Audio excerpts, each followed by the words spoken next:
Well, our final Porsche Club Motorsport action coming up at Donington Park. It's the second race of the day for the Porsche Boxster Cup. The sun is still shining here at Donington Park. It's been cloudy all day. It's been cold all day. It's been windy all day as well, but that's not going to stop a fantastic final race for the Porsche Boxster Cup. We saw Ethan Hall claim quite a dominant victory in the race earlier on today. Track temperature is dropping. Air temperature is dropping. Wind has eased a little bit compared to earlier on, but Ethan Hall will be hoping that he can make it 2 out of 2 in this one.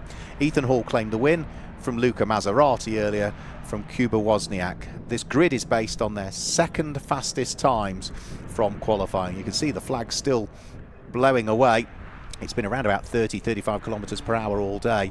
The temperature climbed as high as about 11.5, or we're back down to 9.8 degrees, but with that wind it really does feel cold. Get in the sun, it's just about bearable. Get out of the sun, it's rather chilly. Let me confirm the grid for you then as well, because this is based on their second fastest times from qualifying, and the way that they line up will be as follows. Luca Maserati this time starts from pole position. He's got the race one winner of Ethan Hall alongside Kuba Wozniak, and Brendan Hafner line up there on row number 2. The third row of the grid sees Graham Hurd on the inside. For company he's got Perry Darling, and Brooklyn Howell, who retired in the race earlier on today down at the gravel trap in his first race, has got Stuart Warner for company. Row 5 of the grid on the inside sees Tony Levy line up alongside David Hussey, and it's Eric Bridges and Tony Jones that are keeping each other company on row number 6. Louis Pont, who was a retiree, also in the race earlier on today with another trip to the gravel traps. They're in the inside of the 7th row of the grid with Stephen Cartwright for company, and it's Adam Warner and Ava Nolan, who had problems also in race number 1, who is next up on row number 8. Adam Spencer and Craig Horvath are there on row number 9, and David Watt lines up on his own on the final row of the grid. So that's the way that they line up for this final Boxster Cup race of the day, before we then head to Norfolk and Snetterton for their next weekend of racing. Alton Park, Anglesey, Silverstone on the Grand Prix circuit, where the Boxsters will share the grid with the main Porsche Club and Am Championships, and that'll be a full grid of probably 50-60 Porsches there. That'll be something to keep us busy. They return to Donington Park on the Grand Prix circuit in September, but also then return to Snetterton as well in October, so it's a busy year really for the Porsche Boxster Cup. So all of these cars making their way out onto circuit. All of the cars are limited to only 2 sets of tyres for the full season, so that's 4 front and 4 rear tyres is all you get for the year as well. That is all you are allowed, and it is a treaded tyre that these cars run on as well. So they're all Boxsters, whether it be the slightly earlier 1999 to 2002 variant or the 2002 to 2004 variant, which offered a bit more power, but the weight that they have to race at is just over 50 kilos more, something like that. Or 45, I think, actually, to be precise. So the grid just being sorted now, and then we'll wait and see as to who's going to get the jump. Ethan Hall started on pole position earlier on in the blue car with the pink flashes, with Luca Maserati alongside. Well, this time they swap round on the grid. Luca Maserati starts from pole, but he had a really poor start last time and was playing catch-up a bit. Looks as though they are all fully formed. And then have we got a gap on the grid somewhere? Looks as though there might be a gap somewhere, possibly. So green flag is waving at the back any second now. 25-minute race will bring the curtain down on the Porsche Boxster Cup Championship action today. You see the camera still blowing around on the elevated position up at Redgate Corner, but red lights are on. Red lights go out now. Is Luca Maserati going to get a better start this time? It's not a bad start from him this time, which is being matched by Ethan Hall. It's a really good start also by the look of things from Brendan Hafner, but it's going to be Ethan Hall that leads up towards Redgate for the first time, with Luca Maserati in second place. Brendan Hafner trying to go around the outside of him. A couple of cars just running wide, but everybody gathers everything up, and I think they avoid all making any contact with each other as they start to head down through Hollywood, and the crane occurs for the first time as the speeds begin to build. It's another good start from Ethan Hall, who is looking to build daylight between himself and Luca Maserati. Brendan Hafner was next up, and then just behind that looked like Perry Darling almost ran out a little bit wide round through the old hairpin for the first time as he was under pressure for 4th position. But the classic FX back car of Ethan Hall has a bit like race number 1, opened up daylight. I think he was over 3 seconds ahead at the end of the first lap in race 1 earlier on today. Let's see what he can do in this one. Brooklyn Howell busy fighting away with Tony Jones in the early stages. They'll be for positions down towards the bottom or just outside of the top 10. And we've had a spin, I'm afraid, for Louis Pont, who has had a rotation down at what looks like the exit of McLean's Corner, possibly. Eric Bridges under pressure as well. He might lose a place here as Stuart Warner is keen to try and carve the number 51 car through and ahead of the man who finished 4th in the championship back in 2023. But the leader, the race 1 winner, already down at the Melbourne Hairpin. Good fight for 4th place. Perry Darling might get undone here as Kuba Wozniak goes through and is up into 4th position. Perry Darling down into 5th. And I think that's Tony Levy who's right behind him. So still busy trying to sort it out. Perry Darling, I think, still just about has his nose ahead as they come through and over the start-finish line. So through they will go. It is Ethan Hall that leads from Luca Maserati. Brendan Hafner is next up. Then it is going to be Perry Darling. Kuba Wozniak under pressure from the red car of Tony Levy, who might just be able to get the job done at Redgate Corner here. Kuba Wozniak will try and fight back on the way out of the corner and should just edge himself back ahead again. Yeah, by the time they get to Hollywood, he's gone straight across the nose of the number 60 car, so Tony Levy will have to work out elsewhere around the lap where he might be able to wiggle his way through and gain the place away. He still remains in what will be, I think, 6th place at the moment. David Hussey is next up, followed by Eric Bridges. Then the number 51 car that we saw was trying to attack as well, Stuart Warner, and completing the top 6 will be Brooklyn Howell at this stage. And yet Louis Pont has not come through at the end of the first lap, so not sure whether he is into retirement. No, he has just come through, so he did get the car started again after his spin, but he's a long way, 30 seconds adrift of anybody else now, but he's still in the race. That's a good thing, and with 22 minutes to go, might still make some progress yet. So the race leaders heading in towards the Fogarty S's for the first time. Now, in stark contrast to race number 1, where Ethan Hall had a 3 second plus lead at the end of lap number 1. 0.8 of a second was the lead advantage last time through. Up towards the braking area for the Fogarty S's. David Watt trying to make progress. He lost his rear bumper in race number 1. He's getting past Craig Horvath in race number 2. You can see in the open face helmet, driver looking in his mirrors, checking that he was clear before he moved across and took the place away. And he's going to gain another place on the exit of the corner as well, as he carves his way through and past Brooklyn Howell. Brooklyn in his first weekend of racing. The youngest driver in the field, just 16 years of age. His father races as well. We've seen Darren racing in Ferraris amongst other things. Looks as though there might be a bit of rain coming in the background. It's going to blow in quite quickly if that's the case, because the wind is so strong. If that is rain in that cloud, you can just see it in the distance there, then it could soon deposit some stuff on what is a beautifully dry Donington Park circuit here as the cars come over the start-finish line onto lap number 3. Now the lead advantage has come down. It was 7/10 of a second after lap 1. It's half a second after lap 2, because Luca Maserati on the first flying lap pops in the fastest lap of the race, 1 minute 47.569. So he's closing the margin. Not as yet is he really asking any questions of Ethan Hall. He needs to edge up another Porsche length probably to really start to apply the pressure. And we didn't see any chink in the armour from Ethan Hall in race number 1, largely because he was never under pressure. He got the job done nice and early and came through for what was a very dominant victory in the end. He secured the race victory by a very comfortable margin earlier on of some 14 seconds. So under a bit more pressure this time through, as Luca Maserati is looking to try and close up. Luke, who first started appearing in the Junior Saloon Car Championship, which is for small hatchback front-wheel drive cars. Well, a Porsche rear-engined is something very different, but we've seen Luca race this car for a year or so now. He might only be 17 years of age, but he's got plenty of experience. The family are very much a racing family. At the moment, he is trying to hang on to the coattails of Ethan Hall, who through this lap was 1/10 of a second quicker through the first sector, but was about half a second quicker through the second. So he's responding to the fact that Luca Maserati was looming ever larger in his mirrors, and the gap that was 0.7 came down to 0.5 is now up to nearly a full second from first to second place. Brendan Hafner still there in third, with a little bit of daylight between himself and Perry Darling, the number 41 car, remaining in 4th place at the moment. Perry Darling is largely focused on Kuba Wozniak in the black car with the red flashes, who is not that far behind in 5th place. And then the red machine with the white stripes, Tony Levy, completes the top 6 at the moment as they start to make their way for the 4th time down through Craner Curves. Another new fastest lap that time through. This time on the second flying lap it goes to Ethan Hall with a 1:46.445 and into the pits, I'm afraid, so it might be 2 retirements out of 2 in his first weekend of racing. Mechanics looking around the back of the car chatting to the driver, but that is Brooklyn Howell, I'm afraid, that may well possibly be out of the race. Perry Darling really looking under pressure for 4th position.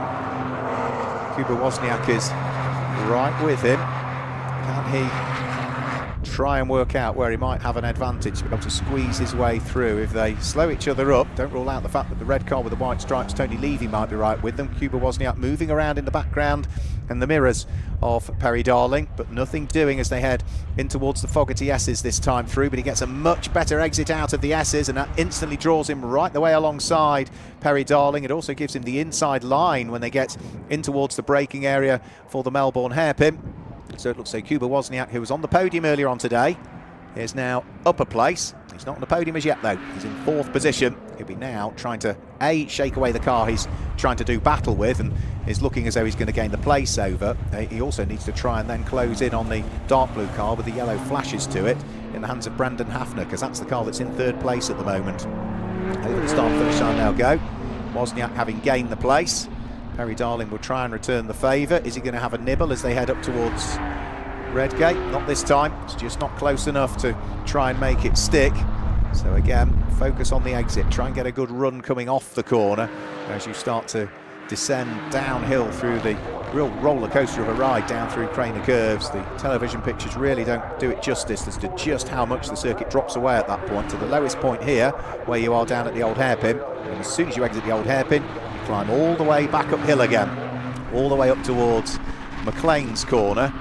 Then the circuit goes flat just for a little bit before it then starts to crest again just as you get towards Coppice. So sort of flattens out at this point here, and then you'll see they just start to go uphill again as they head in towards Coppice corner, which is a blind entry to it, so it's a difficult corner to get right. You have to brake and turn in, and only once you've committed to the turn in can you then see the apex at that corner. It's a tricky corner, Coppice. Over the crest down the exhibition straight in towards the braking area for the Fogarty S's. Again, the circuit's undulating all of the time. You come out of the Fogarty S's, there's a very slight incline again that you go up before then the circuit drops away again in towards the braking area for the Melbourne Hairpin. Braking downhill, easy to snatch a break, easy to make a mistake, and it looked as though there was a very small mistake there made by Perry Darling. Elsewhere down through the order, Craig Horvath has got his hands rather full, to say the least. He's fighting away with Ava Nolan. You can see some gaffer tape to the front of her car following the problems in race number 1. She's back out there and circulating, and a bit like race number 1, she was doing battle, I think, with Craig Horvath for a period of time. Those two cars are fighting over what will be 13th and 14th position at the moment. So they are on lap number 5 at the moment. Our race leader is on lap number 6 and has now opened up a further gap between himself and Luca Maserati. It's now up to 2.1 seconds from 1st to 2nd place.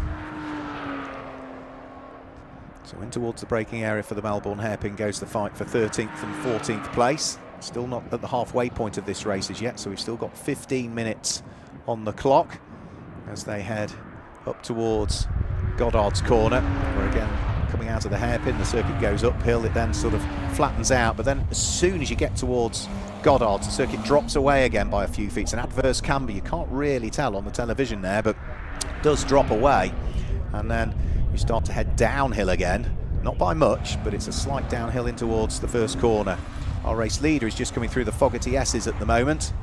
On this lap, looks as though, again, 0.4 of a second quicker than Luca Maserati through the first sector, 0.5 of a second quicker through the second sector. So we can get the third sector right. The gap could be something like probably 3 to 3.5 seconds at the end of this particular lap. So it's just starting to fall away a little bit more now from Luca Maserati, but there's traffic up the road that we'll need dealing with. Luca Maserati has also picked up, I'm afraid, a 5-second penalty for track limits. Yes, he has. He's picked one up. Also, David Hussey, the number 64 car, has picked one up in 8th place, and also in 11th place, the number 17 car has picked one up, and that is going to be the car of David Watt. So there's a few cars that have got some problems. Into the pit lane we saw Brooklyn Howell. There's now a bit of flapping bodywork on his car over on the right hand side, the white car with the blue flashes to it. So for 4th and 5th place, Perry Darling still desperate to see if he can work his way through and ahead of Kuba Wozniak. They continue to fight over 4th and 5th position.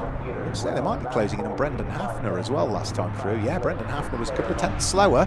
So the dark blue car with the Dayglow yellow getting caught in 3rd place by the 4th and the 5th place car. Brooklyn Howell with that flapping bodywork overtaken by the quicker cars. I think it's just cosmetic flap to the bodywork, just something sticking out around the right rear wheel arch of his car, which I don't think will cause any concern for the officials. If they do have any concerns over it, then the way that you deal with it is to show the car a black and orange flag.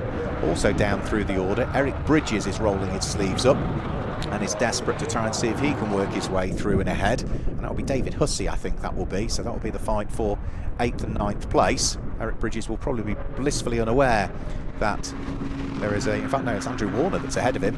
So Andrew Warner is ahead of Eric Bridges, so that's a change for position on this lap. That's a shuffle for 9th and 10th place, because Andrew Warner has gone through and ahead of Eric Bridges. That wasn't the case as they came over the start-finish line. And now Eric Bridges is coming under pressure from David Watt behind, but Eric Bridges will be blissfully unaware that the car behind actually has a 5-second penalty, so even on corrected times, 5 seconds is the gap. Up towards the conclusion of another lap comes what is an ever-closing battle for 3rd, 4th and 5th place. Brendan Hafner has certainly been caught by Kuba Wozniak, who is bringing with him Perry Darling. Again on that lap they were 0.3 of a second quicker than the dark blue car with the Dayglow yellow flashes down the centre. So they might be close together, Kuba Wozniak and the number 81 car of Perry Darling, but they're not really squabbling, which means they are still gaining time over the car ahead. And if Brendan Hafner has got anything else in reserve, he needs to come in. There's the flapping bodywork. It was just the rear bumper, and I'm afraid it is going to be a disappointing start to his Porsche racing career for Brooklyn Howell. I'm afraid that's 2 retirements out of 2 races for him, which is a real disappointment, but hopefully he'll dust himself off and be ready for the next rounds at Snetterton. Elsewhere through the order, that squabble that I was talking about, which is Andrew Warner, Eric Bridges and David Watt, all still very much with each other. Nobody's able to shuffle the order. So Andrew had gone through and ahead of Eric when we first picked up on it. So that was the change for position that I'd mentioned about a lap ago. And Eric Bridges, now that he's dropped to 10th, doesn't want to drop to 11th. The car behind, however, does have a 5-second penalty, so even as they came over the start-finish line, the gap was just 0.2 between them, but you know, it's going to be 5.2 seconds in reality by the time that additional time penalty is added. And as for Andrew Warner, well, the next car he's going to want to try and thread his way through is going to be one of the Rint Racing design cars, another one of which sits in the pit lane at the moment and maybe making its way out onto circuit. We'll have to wait and see as to what that was there, but there's certainly one of them in the pit lane, and I think that was Louis Pont, the number 59 car that was in the pit lane. So that's another car which might post 2 retirements out of 2. David Hussey under pressure, might lose out here. Adam Warner looking for the inside line, heading in towards the Fogarty S's, can't quite squeeze his way through. Chopping across the nose goes David Hussey. And the difficult thing for Adam Warner then is you've tried it and it doesn't work, and that slows your exit speed, but thankfully he's got enough of a gap between himself and the 10th place car of Eric Bridges that he doesn't need to worry particularly. We've got somebody off, and that's Kuba Wozniak. Kuba Wozniak runs wide at Redgate corner. So that was Perry Darling, has gone through now up into 4th place. Didn't quite see the start of it. We saw Kuba off into the gravel briefly. By the time he bounced through the gravel, back over the grass and back onto the tarmac, no longer is he 3rd on the road. He has now dropped down into 4th place. Sorry, no longer is he 4th on the road, he's dropped down into 5th. So that is the car that finished 3rd overall earlier on, now down into 5th position. Good fight going on for 8th, 9th, 10th and 11th. And off and into the gravel, that is, I'm afraid, Kuba Wozniak. So he's gone off, that's at Coppice corner, I think. So he's gone off and you can see steam coming from the front of the car. It might well be McLean's actually where he's gone off, looking at it. Marshall's on hand, he's clambering out of the car and is absolutely fine, but mistake at Redgate corner and then an off at Coppice corner. So front bumper is off the car There might be damage to the front right. There's lots of steam coming from it, but he's out of the car and is absolutely fine with 9 minutes of the race to go. Our race leader, Ethan Hall, is going to have a bit more traffic to deal with before too much longer, because just up the road is Ava Nolan and Craig Horvath still doing battle. Luca Maserati also trying to deal with a little bit of traffic, which is going to be Adam Spencer's car, I think, that he's just gone through and passed. You can see that Luca Maserati has time in hand, because it's a big gap back to the black car with the Dayglow flashes, which is going to be Brendan Hafner, and then the newly acquired 4th place in the hands of Perry Darling at this stage. It means that Tony Levy will be up to 5th. And let's just have a quick look at why the number 6 car went off of Kuba Wozniak. We saw him going off at Redgate corner, but he comes up towards McLean's corner. There is Perry Darling, and brakes, and then the car just sort of doesn't seem to slow it. He never gets it under his spell, and he skitters straight off into the gravel. Wasn't a huge impact, because the gravel did its job, but it's enough to cause damage and retirement, I'm afraid, for the number 6 car. So that is going to sit there for the remainder of the race, just covered by localised yellow flags at this stage. Through and over the start-finish line. This is now the battle for 7th, 8th, 9th and 10th places it will be. Eric Bridges in 10th place.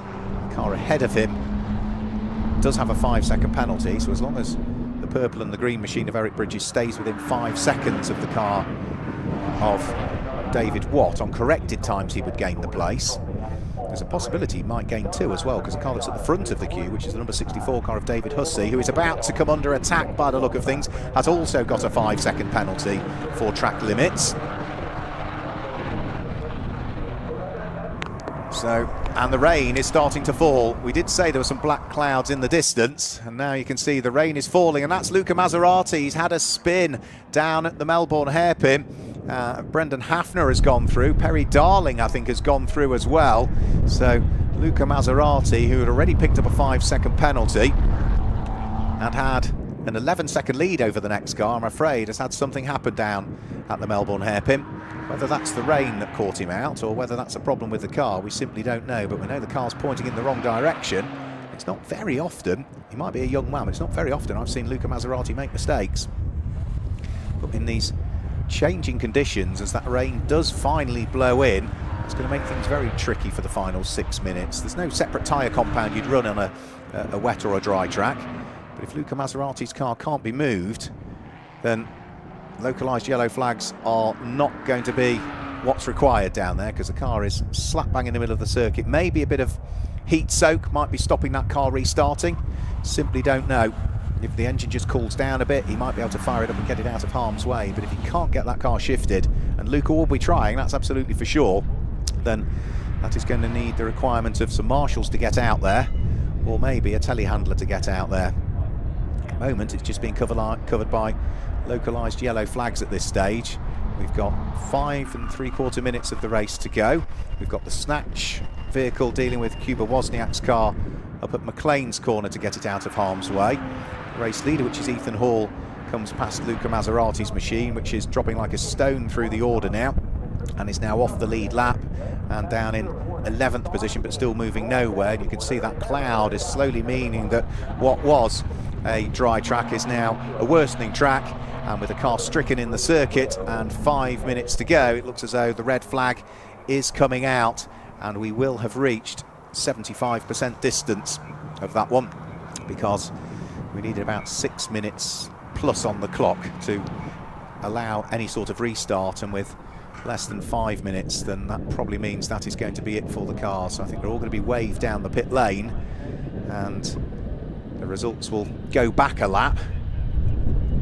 Any cars that weren't running at the point of the red flag, the likes of Luca Maserati, will get removed from the results as well. So when we give you results, it will be provisional results, absolutely provisional results these will be, as when we get them to you. Confirmation is that there will be no restart of this race as well.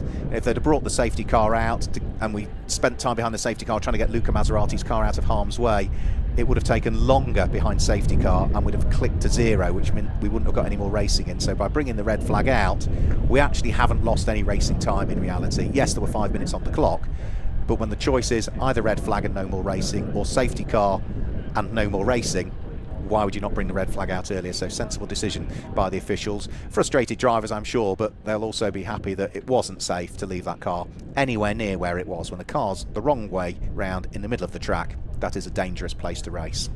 So, right decision as ever by our Motorsport Vision Racing officials on race control. So the car's making their way in towards the pit lane. I think we should be able to shortly provide some provisional results. There's the rain cloud that brought about those spits of rain and caused the problems. Ethan Hall makes it 2 out of 2 in the Boxster Cup, with in second place Brendan Hafner, and Perry Darling finishes in third place. Tony Levy was fourth ahead of Stuart Warner, who was in fifth place, and it was David Hussey in sixth position. David Watt from the back of the grid finishes in 7th place. Adam Warner is there in 8th place. Eric Bridges was 9th and completed the top 10 after his time penalty was applied was Tony Jones. Then as we move outside of the top 10, Luca Maserati showing as 11th, but he wasn't running at the time that the red flag came out, so maybe will be on the official results will get removed. Next up was Craig Horvath ahead of Ava Nolan, followed by Adam Spencer, and then the car of Stephen Cartwright would be the last of our finishers, because there was problems in retirement for Kuba Wozniak,